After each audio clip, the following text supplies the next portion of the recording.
अस्सलाम वालेकुम। ये प्री एंट्री के टेस्ट के अंदर जो एमसीक्यूज़ आते हैं उसके अंदर एक एमसीक्यू है, the percentage of hydrogen is the highest in. अब 4 कंपाउंड दिए गए हैं, इसके अंदर से परसेंटेज किसके अंदर हाइड्रोजन की हाईएस्ट है, तो उसको सॉल्व करने की कोशिश की जा रही है। एक मीथेन है, अमोनिया है, सल्फ्यूरिक एसिड है और ग्लूकोज है। अब किस तरीके से हम पता चला सकते हैं कि किसके अंदर हाईएस्ट परसेंटेज है। अब इसको कुछ इस तरीके से हम देखेंगे कि परसेंटेज जो है, अगर हम मीथेन की परसेंटेज को देखें, ये मीथेन है CH4। सबसे पहले इसकी हम मॉलिक्यूलर मास चेक करेंगे।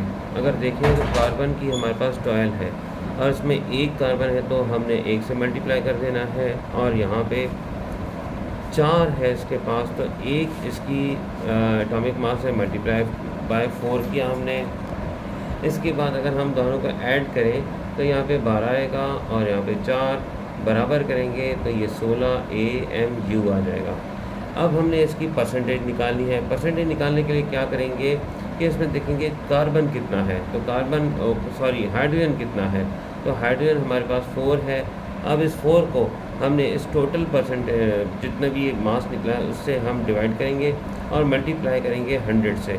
100 से मल्टीप्लाई करेंगे तो हमारे पास इसकी परसेंटेज पता चलेगी, इस कंपाउंड में कितनी हाइड्रोजन की परसेंटेज है। अब इसके अंदर परसेंटेज निकल रही है 25।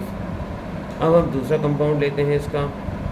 दूसरे कंपाउंड को अगर हम देखें तो ये था अमोनिया, NH3 अमोनिया।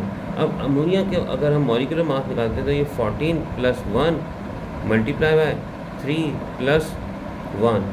अब इसमें ये इसका मास आ गया, ये 1 इसका मास आ गया है, मल्टीप्लाई किया है 3 के साथ। अब यहाँ पे 14 + 3 बराबर है 17। अगर हम हाइड्रोजन को देखें तो यहाँ पर हाइड्रोजन 3 है, तो हमने 3 लिखा और डिवाइड किया 17 के साथ और मल्टीप्लाई कर दिया है 100 के साथ।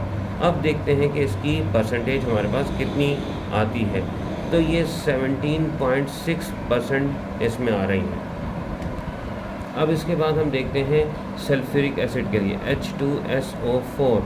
अब H2SO4 सल्फ्यूरिक एसिड है, इसकी हम सबसे पहले मॉलिक्यूलर मास निकालते हैं।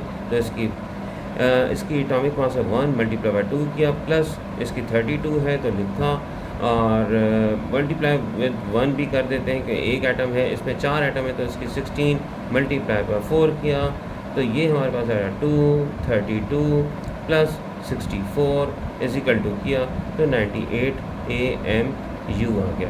अब इस 98 को हमने यहाँ पे रुकना नहीं है, इस 98 को दोबारा से डिवाइड करवाना है। ये 98 लिखा इसमें हाइड्रोजन के 2 हैं, हमने 2 इससे मल्टीप्लाई करके और 100 से मल्टीप्लाई करना है, 2 से डिवाइड करना है और 100 से मल्टीप्लाई कर देना है।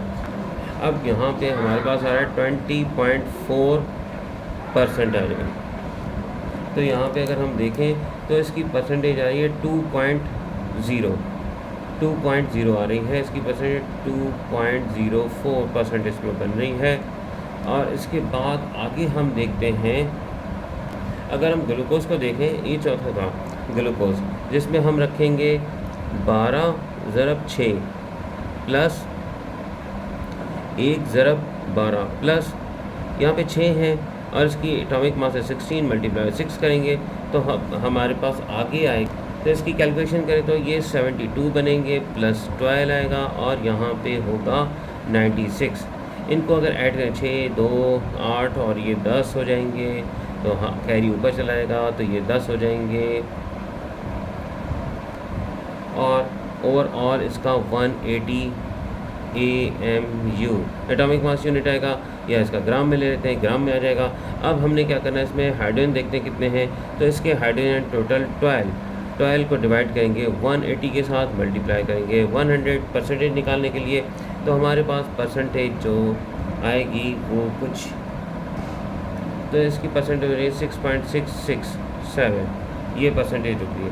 अब इनके अंदर से अगर हम देखें तो मीथेन का 25% आ रहा है, अमोनिया का 17.6 आ रहा है, और जो है सल्फ्यूरिक एसिड का वो आ रहा है 20.4 सॉरी 20 नहीं 2.04 आ रहा है, क्योंकि इसमें 2 हैं 98 से देखें तो वैसी परसेंटेज कम बनेगी।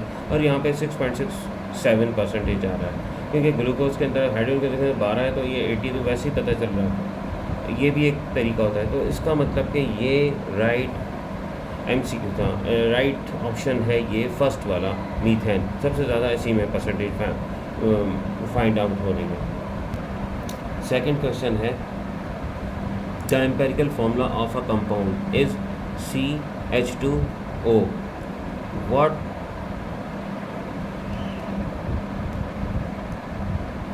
what may be the compound।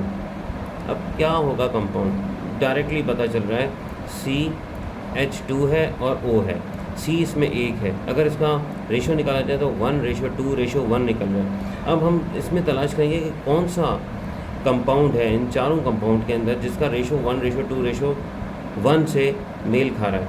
अगर इसको देखें तो 2 यहाँ पे हैं, ऑक्सीजन के 5 और 6 हैं, और यहाँ पर 1 है, तो पहला क्रॉस हो जाएगा, क्योंकि ऑक्सीजन वो रेशो नहीं बन रहा इसमें। जहाँ पे 2 हैं तो ऑक्सीजन को भी 2 होने चाहिए, इसके 4 होने चाहिए, जो नहीं बन रहे। अगर इसको देखें तो ये 6 बन रहे हैं, ऑक्सीजन का 1, तो ये भी क्रॉस लग गया, क्योंकि ये नहीं, स्टार्ट में ही पता चल रहा है कि ये नहीं हो रहा। अगर C का ऑप्शन देखें तो कार्बन 1 है, ठीक है, ऑक्सीजन 2 हैं, तो यहाँ पे जितने कार्बन हैं इतने ही ऑक्सीजन होने चाहिए, ये भी नहीं बना। ये D देखते हैं अब, 2 कार्बन है इसके अंदर डबल बॉन्ड से, पर डबल बॉन्ड को छोड़ देते हैं, सिर्फ कार्बन को गिनते हैं 1 और 2। इसी तरह ऑक्सीजन को देखते हैं 1 और 2, तो ये 2 ऑक्सीजन 2 कार्बन, टोटल 4 हाइड्रोजन हैं। अगर हम देखें तो यहाँ पे 2 हो जाएगा, 4 यहाँ पे और 2 यहाँ पे। तो इस तरीके से पता चलता है कि ये कंपाउंड है जिसका ये एम्पेरिकल फॉर्मूला। नेक्स्ट MCQ है कि स्कॉर्बिक एसिड जो कि पाया जाता है विटामिन C के अंदर, कंटेंस 40.92% कार्बन, 4.48% और हाइड्रोजन है हमारे पास ये and 54.5% oxygen. The formula, empirical formula क्या होगा इनमें से, ये 4 में से। अब यहाँ पे हमें रूल याद करने हैं। इसके रूल के हिसाब से ये कहा जा रहा है इसकी परसेंटेज या इसकी परसेंटेज है, इसकी परसेंटेज है। इनकी परसेंटेजेस को हमने एटॉमिक मास से डिवाइड करना है। किसके, इसको कार्बन से डिवाइड करना है 12 से, इसको हमने करना है हाइड्रोजन के एटॉमिक मास से, इसको ऑक्सीजन के एटॉमिक मास से। तो हमारे पास जब परसेंटेज निकल आएंगे तो मतलब इसको डिवाइड करेंगे, जो हमें आंसर मिलेगा उससे पता चलेगा कि इनमें से कौन सा ऑप्शन सही है। अगर देखें इधर तो 40.92 ये परसेंट था कार्बन का, तो डिवाइड किया कार्बन के साथ हमने, फिर रेशियो डाल दिया है। इसके बाद 4.58% है हाइड्रोजन का, तो 1 लिख देंगे, रेशियो निकाला इधर। इसके बाद 54.5% है ऑक्सीजन का, तो 16 से इसको डिवाइड कर रहे हैं। अब डिवाइड करते हैं, अगर हम इसको डिवाइड करते हैं 40.92 को 12 के साथ, तो हमारा आंसर कुछ ये रुक रहा है 3.41 रेशियो। अब इसको तो 1 से, ये तो अंडरस्टूड बात है कि जैसा है एज इट इज लिख देंगे रेशो। अब इसको इससे डिवाइड कर रहे हैं तो हमारे पास वैल्यू आ रही है 3.40।